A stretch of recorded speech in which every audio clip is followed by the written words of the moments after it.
systems have become so complex in terms of their cryptography, some of the intricacies that how they interact with the networks and in various platforms. I think it's tempting to say, they'll never be broken. It was the human operators that did things that compromised the security of the code, like using the same phrase over and over or starting each message with the same sequence of letters. Initially, the Germans used the Enigma. They had exactly 3 rotors, but you could shuffle the order in which they went into the machine. Could be 1, 2, 3, 3, 2, 1. 1938-39, they make 5 rotors available to pick 3. Hi, this is Phil Gurski of Borealis Threat and Risk Consulting in Russell, Ontario, Canada, and you're listening to Canadian Intelligence, a podcast about all things related to national security.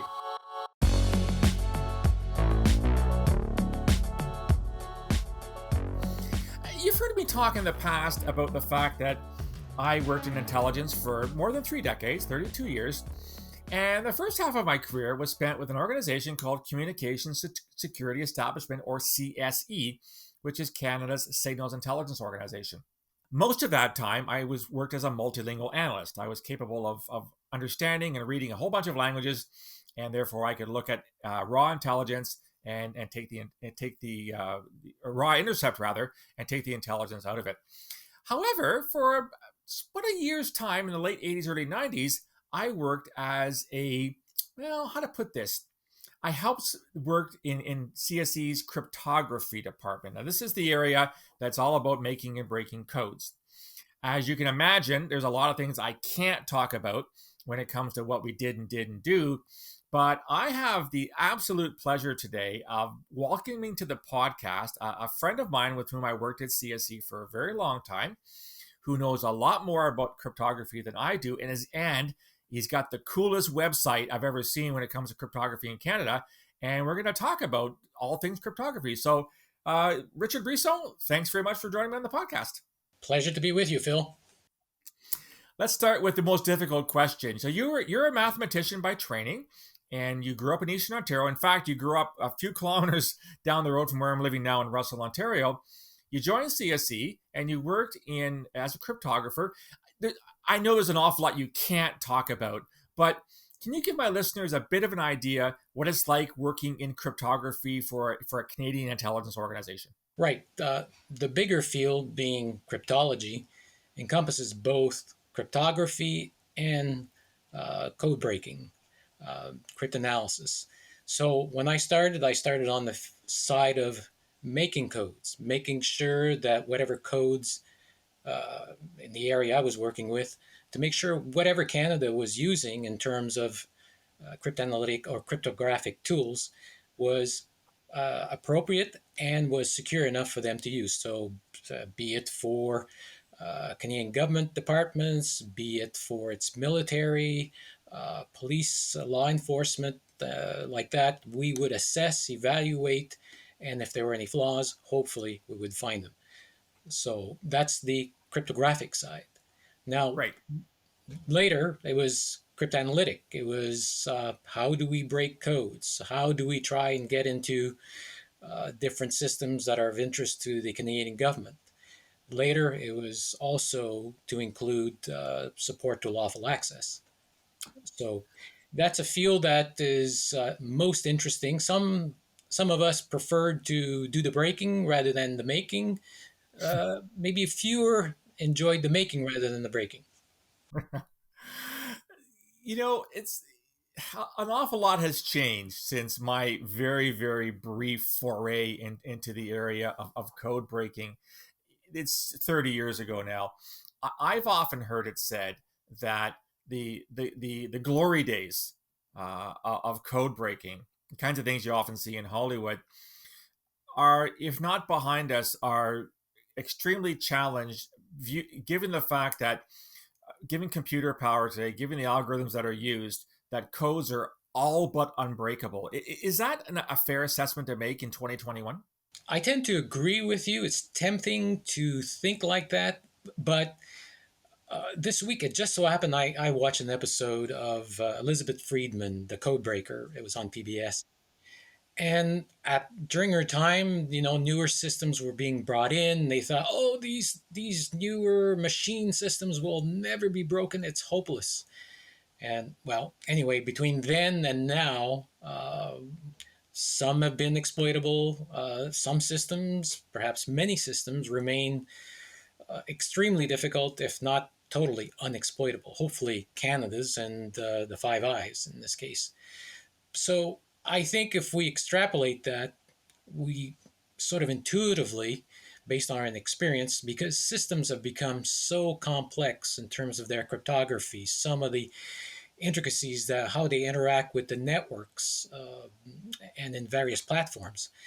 I think it's tempting to say, they'll never be broken. But, Mhm. the bag of tricks that those that who try to exploit such systems probably has gathered newer, better, really fantastic tools. That's interesting. I was always led to believe that one of the main reasons why codes could be broken was through human error. So you can have the best code system in the world, but you have humans operating it. And if memory serves me correct, Richard, especially during the Second World War, and we'll talk a lot more about that in a little bit, that it was the human operators that did things that compromised the security of the code, like using the same phrase over and over or starting each message with the same sequence of letters. Is that generally true, that that's one of the things that code breakers look for, is people not using the system as it was intended? You're exactly right, Phil. The one thing we look for is something anomalous, something. For example, I think of the Bill Tut story and Tunney Yes. in World War Yes. II. Their break, thanks to three people actually, led to the first computer to exploit the cipher of Tunney.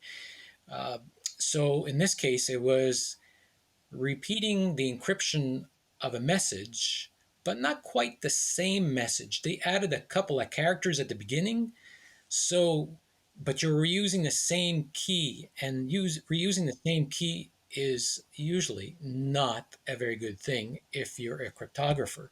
But if you're a cryptanalyst, reuse of key sounds great. That opens doors potentially. And if you read about the history of Tunny and how it was exploited, thank goodness, one, it was noticed. Second, the linguist, Tut, and Flowers, the engineer that who was instrumental in bringing about Colossus. I'll get you to remind my listeners what Tunney is, but I remember you were instrumental in bringing Bill Tutt over to CSE, if I recall, in the 1990s to give a talk. And I believe he was in his 90s at the time, and he was recalling what it was like to work at Bletchley Park during the Second World War in decrypting German messages. So, what was Tunney again? Tunny was a teleprinter.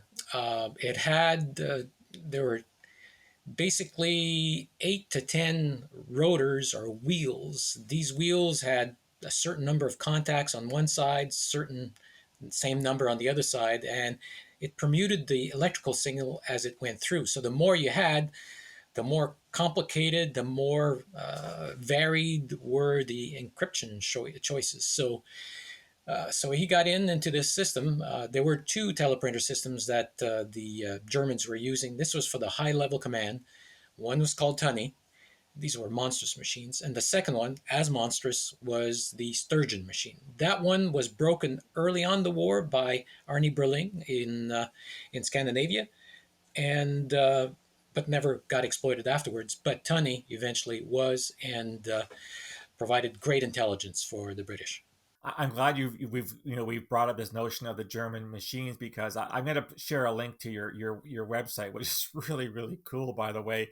And my listeners and followers and subscribers are going to see that you've acquired quite a collection of old cipher equipment, including German Enigma machines. So can I just ask you to outline, how did you go about finding these machines and acquiring them? Was it difficult, or are they dime a dozen, or how much of a link to the past? The World War II is 75 years old, I guess, last year. How hard is it to locate these types of machines, and what kind of condition are they in? When I got started, I was still working at CSC in the early 90s when I did start, and I was starting to acquire more and more. I got my first Enigma in the 90s. Actually, I through the encouragement of my wife, Sheila, who's also known as the accountant, told me to get in touch with the National Cryptologic Museum to see if that was a good deal, if it was a good investment. And anyway, long story short, that led to a great friendship with the curator of the National Ah, yeah. Cryptologic Museum, Jack Ingram. Yes, But yes, of course. so anyway, when I got started, it kind of got noticed, and I'm tempted to name his name. He was an imposing, tall, strong man who was the head of security at CSE, and he called me in for a chat. So here I was, and he says, I hear that you're collecting old cipher equipment. Why are you doing that? Are you intending to use it, resell it? I told him, well, some people collect coins, some people collect stamps. I collect old crypto equipment. So my intention is not to reuse it, but I might play with it to see how it works, that kind of thing. So he says, okay, off you go. So there we go. I think you know who I mean. I do. You know, it was never a good thing to get a call from internal security under any circumstances at CSE, but yeah. I just, and again for my listeners, the National Cryptologic Museum is in Washington. It's quite close to Fort Meade, which is of course for the National Security Agency. Is I've had the pleasure of being there a few times. I'm sure you've been there dozens of times. But for anyone in the Washington area, if you want a fascinating day, uh, go to the National Cryptologic Museum because it is such a cool place about the history of cryptography. Right. And when it opened, it was short, it was known as the Crypt Museum, and actually had people showing up and wondering where the caskets and sarcophagus were. Different kind of crypt. Different kind of crypt. So Richard, if you look at how people see cryptography, and it's been sort of the standard issue of spy novels over the years, and films, and one of the more recent films that I think took a fairly serious look at the work of codebreakers was to do with World War II, and it was to do with the breaking of German systems. This, of course, is the Imitation Game, with Benedict Cumberbatch. He played Alan Turing, Yes. another fascinating man. How good or bad, from your perspective, was that movie? I mean, it's Hollywood, so there's going to be a little bit of maybe stretching the truth a little bit. But was it an okay movie? I thought it was a great movie. In fact, I have a PowerPoint presentation on the web that can be seen by anybody who wants to know. This was done in the first year after it came out. I think Cumberbatch, as who portrays Alan Turing, did a fabulous job.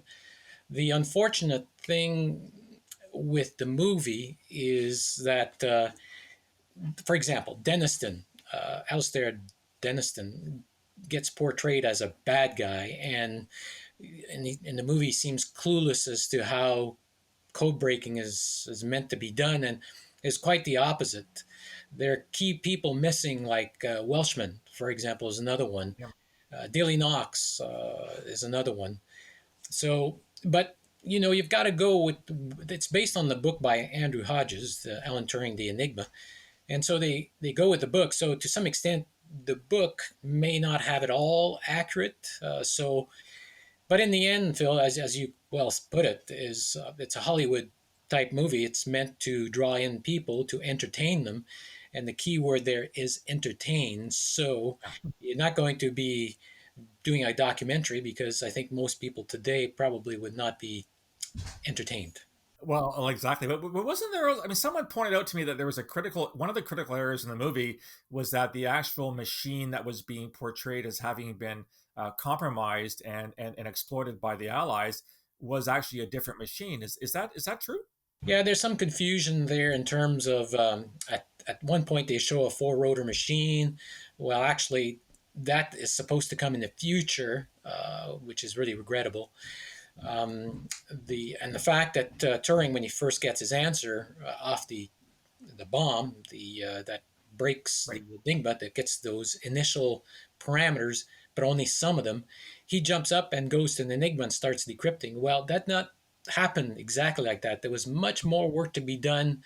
When the bomb stopped, it gave you some parameters. You had to work, get analysts involved to recover the rest. So it could be a day, 2 days, 3 days, or perhaps not at all. The bomb sometimes would stop at an answer that was consistent, but not necessarily the answer. So if it had a lot of those types of answers before getting the right one, that meant a lot of work. Right. And just for clarification, when you say the bomb, that was the computer that was used at Bletchley Park. In fact, one of the, if memory serves me correct, one of the first real computers in the modern sense. Right. And in fact, when I left the National Cryptologic Museum one time about 10, 15 years ago to go to BWI, the Baltimore Washington Airport, um, Jack Ingram told me, like, Richard, do you want a bomb rotor for your collection? And I said, Jack, I'm not going to hesitate on my answer. So as I was driving down the parkway to the airport, I told myself, now, Richard, if you're asked by security what that is, do not say bomb rotor. It's a bomb. I want to get to Ottawa and with myself and the rotor.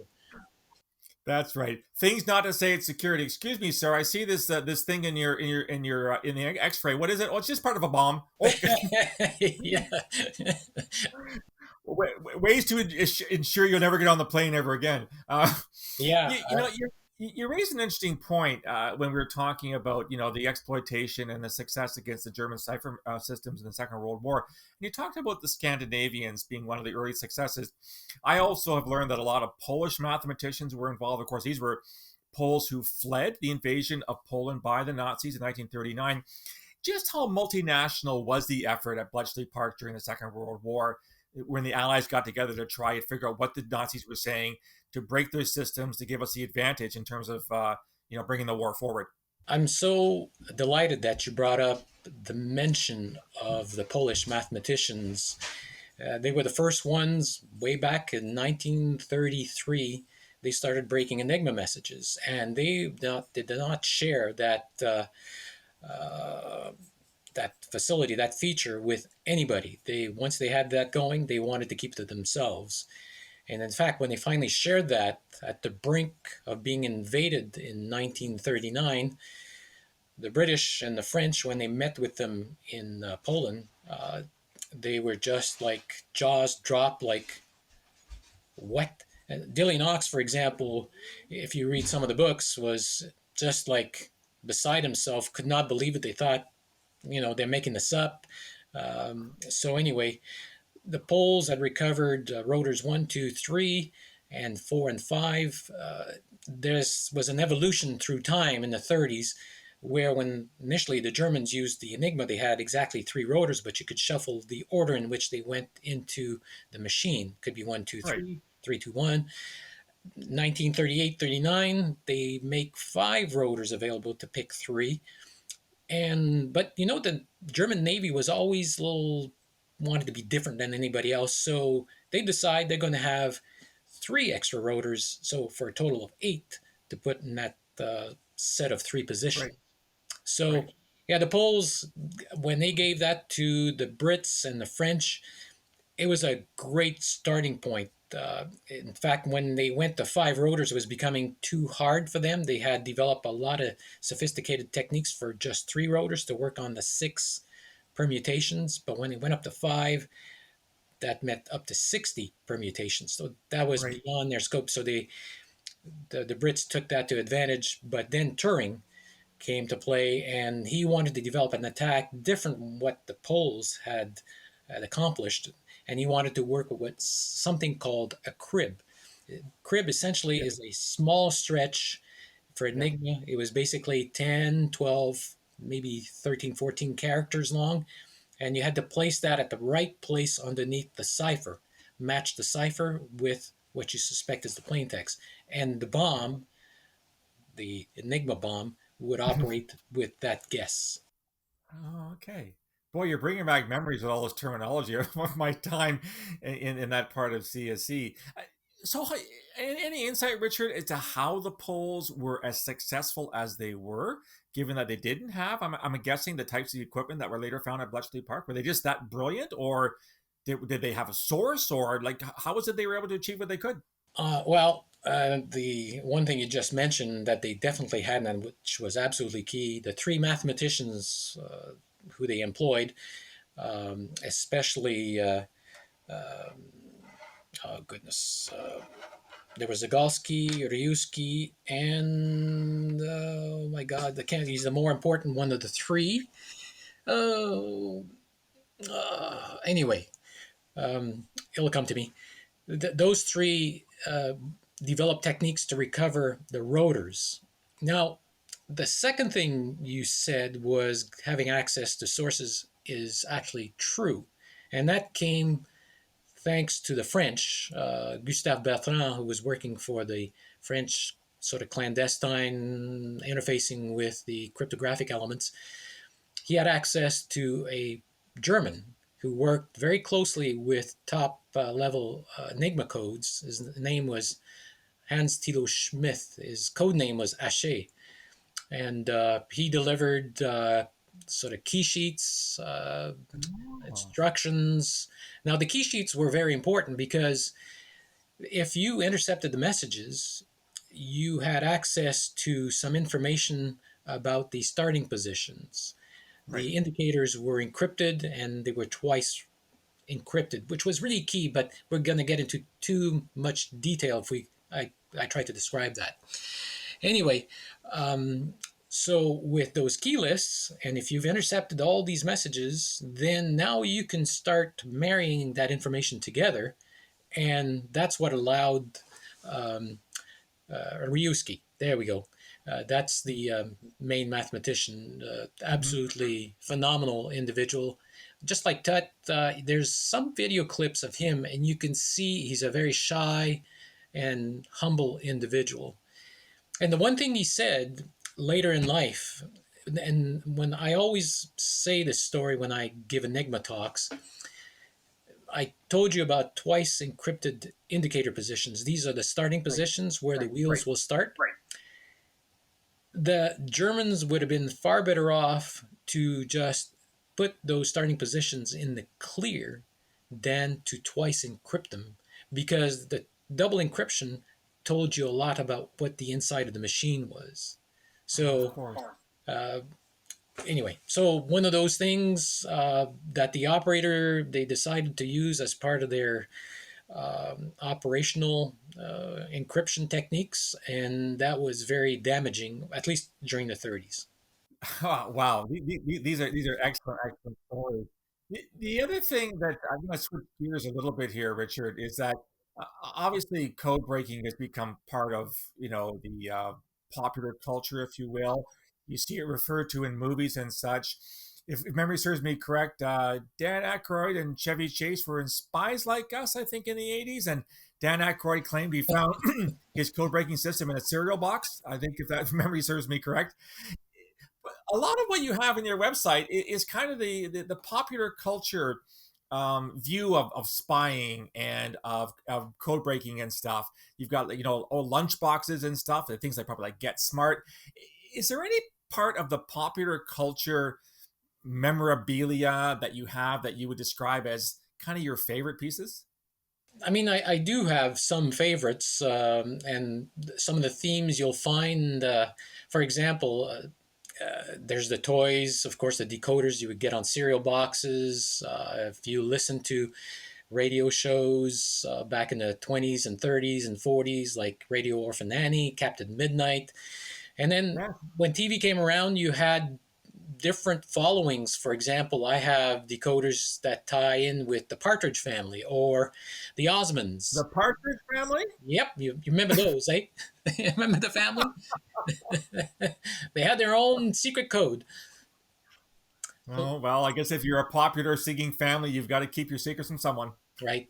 And then in terms of a favorite, I guess it's not the most super collectible, but it is meaningful to me. In the 60s, there was a TV show on CBC called Razzle Dazzle. I don't remember that show. I was maybe too young. And they had a secret code. Every week there would be a secret code. And anyway, a few years ago, I put my hands on an envelope and it had all the codes that were issued. And the child, likely with the help of their parent in some cases, was able to decode. So anyway, because it's got a Canadian angle to it, and it's the only one I've ever seen, uh, that is somewhat special to me. Oh, that's so cool. It's always nice to be able to throw a Canadian angle in it. Richard, so last question I have for you is that it seems to me, as I said, sort of the glory days of code breaking, I think, are maybe behind us. Do you think that in modern intelligence, so either CSE or CSIS or whatever, law enforcement, do you think that code breaking is accorded as high important a role as it was when you and I worked in the 80s and 90s, or is it now, because of what we already talked about, some of the fact that systems are so good in terms of computer code making, is that it really gets that much harder to do as opposed to mechanical code making? Is it of a lesser importance from your perspective, or is it still a pretty critical part of intelligence gathering and law enforcement? I might recast your question back a bit, if you don't mind, Phil. I would say Sure, go ahead. I think it's in the game of intelligence, producing intelligence, and that was starting to be. I was a manager at the end when I retired at CSC, and I was somewhat involved with you know aspects to do with intelligence overall. And Right. one started to wonder, with the sophistication of communications, and if you want to get a handle on what exactly and where exactly the information is that is potentially of interest to you. Now, the linguist, analyst, in a way, do they have to start being a little more technical? Because if you want to understand where the communications goes, and to have a chance at maybe extracting, collecting, intercepting, whichever one will bring you that information to your screen. And how about those who help you? Like, okay, it could be the code breakers, it could be the interceptors, it could be. So, to what degree do they have to become a little more analyst like Mhm. to understand? So how do we bring the right product to your screen? I think a lot has to start with the analyst themselves. So, in some cases, he may go to the code breaker. Listen, I can get this intercept here potentially. I don't have it yet, but could you do something with that potentially? Right. And so I think it's more the analyst that's really becoming more and more complex. And I think if I were to go in today's CSC building and perhaps the one next door, I suspect that some of these analysts are becoming a heck of a lot more technical than they were in our day. I think you're absolutely spot on. I know that even when I sort of ended my career at CSC and went into CSIS, we were becoming, as I was a linguist analyst, as you know, and I'd often talk to you. You say, "Hey, I've got something here. Does it make any sense?" Um, Right. there was the requirement on us to become a lot more technologically and technically savvy, not just in terms of it wasn't enough to say be able to speak Lower Slavovian and able to translate something. It's like, hey, you have to know more about how the Lower Slavovians communicate. And I remember as well that we were being called upon to predict's not the right word, keep up on where the communications were going, because if you were relying on one mode of communication and you were you're fat and happy and you don't worry about it, and you fail to notice that that mode of communication is disappearing, and is moving to another mode, you've simply lost your source of intelligence. And I can cite one example, which I don't think is all that secret, but you probably remember the day when telexes were ruled the roost, right? Everyone used telex. Well, telex got phased out in the 1990s, and if you weren't up on where the person's communications were going, when the telex machine got turned off for the last time, you lost your source of intelligence unless you could figure out how else they were sending it. So I think you're right. I think the intelligence analyst of the 21st century is a significantly different beast than the kinds of things that I used to do, certainly when I was at CSC. But Richard, I think that we could have this conversation for months. Um, I will honor you and say, without a doubt, you are one of the more interesting people I've interviewed over the past 5 years when it comes to intelligence gathering and exploitation. It probably doesn't hurt that we used to work together, and you do have a unique insight into the history of code breaking, and you worked for a Canadian agency that was involved in that. So I'm going to definitely point my people in my followers in the direction of your website. And I can't wait to the day. So I've seen you display the machines at different conferences in the past, and I can't wait to next time when COVID is over and I can get my hands on that Enigma machine one more time. Right. And of course, in the last while, since early 2020, every so often we give tours, especially from CSE, where as part of the United Way auction, we'd have Yeah. an invitation for guests to come and look at the collection. So hopefully, let's all hope that life gets back to some normality in the not too distant future, and first and foremost, and then we can start showing this collection again. Well, I look forward to those days because it's an absolutely fascinating part of Canadian history and intelligence history.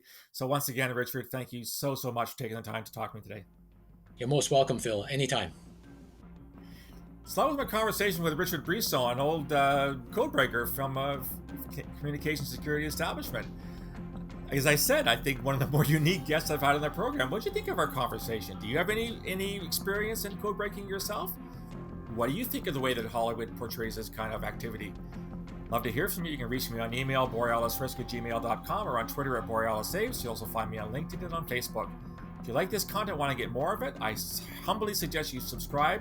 Go to my website, borealisthreatandrisk.com, hit the subscribe button. You get all the content, all the podcasts, all the blogs, free of charge to your inbox. I'd love to hear your feedback on this and other material. I'll talk to you again soon. Until then, stay safe.